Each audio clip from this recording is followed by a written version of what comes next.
కానీ డైరెక్ట్గా కేజీహెచ్కి రిఫర్ చేసేలాగా చూడమని.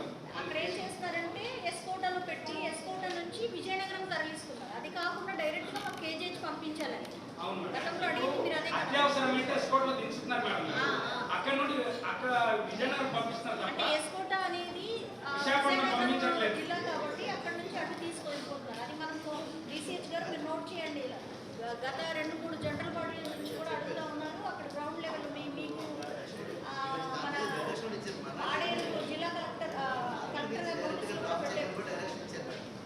అవైలబుల్గా ఉంటామంటే అక్కడ తీసుకెళ్ళిపోతున్నారు. మనకు కావాల్సింది వాళ్ళకి కావాల్సింది కూడా వాళ్ళ ఆరోగ్య పరిస్థితి క్షీణిస్తున్నప్పుడు ఖచ్చితంగా మనకి వాళ్ళకి ఇబ్బంది పెట్టకుండా కేజీహెచ్లు తీసుకొచ్చేయండి. బ్రహ్మాండంగా ఈరోజు వైద్యం అందుతుంది అక్కడ కూడా మీరు మాట్లాడండి.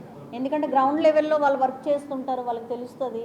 వాళ్ళు తెలుసు కదా, గిరిజన ప్రాంతం వాళ్ళు మాట్లాడడానికి కూడా వాళ్ళు భయపడతారు. వాళ్ళు ఏం చెప్పుకోలేరు. వాళ్ళ అంటే ఆ స్థానికంగా ఉన్న వాళ్ళని వాళ్ళు అడుగుతుంటారు. సో అది 2-3 సార్లు రిపీట్ అయింది. నెక్స్ట్ రిపీట్ అవ్వకూడదు. ఓకేనా?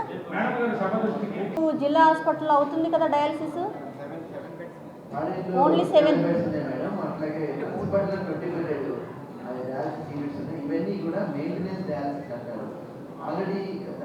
చేయట్లేదా? కాదు, ఎంపీపీ గారు మనకి నర్సీపట్నంలో చేయట్లేదా?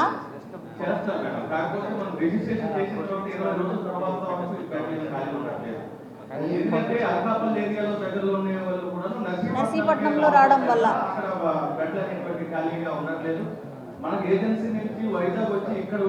పిహెచ్సిలో అవుతుంది ఏమైనా? ఓన్లీ జిల్లా హాస్పిటల్కి. పాడేరు అండ్ అరకుకి సంబంధించిన ఎంతమంది పేషెంట్స్ ఉన్నారు? ఏమైనా ఐడియా ఉందా మీకు? 28 మంది.